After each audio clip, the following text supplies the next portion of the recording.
சீக்கிரம் வீட்டுக்கு போனாங்க. அந்த பையன் வர ஒரே ரோதனையா இருப்பான், அடங்க மாட்டாங்க. நான் போனாதான் அவனை பாக்க பெத்தேச்சுங்கிற புள்ளிய என்ன பண்றது? என் தலையெழுத்து. என்னமா புள்ள பெத்து வச்சுருக்கீங்க?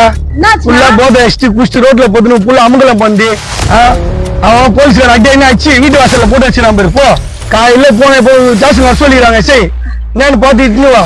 நான் இது மாதிரி கஷ்டப்படுறேன், பெருகிற அறிவுன்றதே இல்லம்மா உங்களுக்குலாம். புள்ளைய வளர்க்க தெரியல வந்துட்டேன். குடிகார ஹாஸ்பிட்டல்ல எங்கன்னா சேர்த்து விடாத, அதை வச்சுன்னு ஒரே தொல்லை பண்ணி நிக்கிறா பாரிவா. இதுக்கு ஒரு தீர்வே கிடையாதா? கொஞ்சம் போனு கொடுக்கா. எதுக்கு போனு? இல்லக்கா இந்த மீட்டிங்ல தீர்வுன்னு போட்டதுக்கா, ஒரே தீர்வுன்னு. அவனுக்காக நான் அந்த மீட்டிங் போய் கலந்து. ஹலோ ஐயா, இங்க ஒரு பேப்பர் கடந்ததுங்க ஐயா.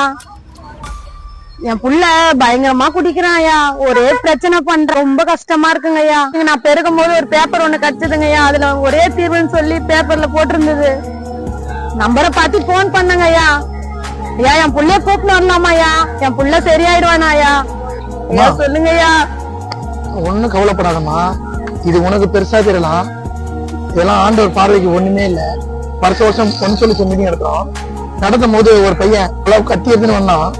ஆண்டவருடைய அன்பு கத்தி எடுத்தவனே நீ பைபிள் தூக்கி சுத்துறாமா, கத்தி எடுத்தவனே கீழே போட வச்சாரு. உன் பையனை மாத்த மாட்டாராமா?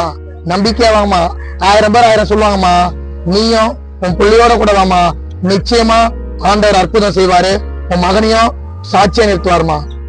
ஒரே தீர்வு, அது டைட்டில் மாத்திரமா, உங்க குடும்பத்துக்கும் கர்த்தர் ஒரே தீர்வை கொடுப்பாருமா.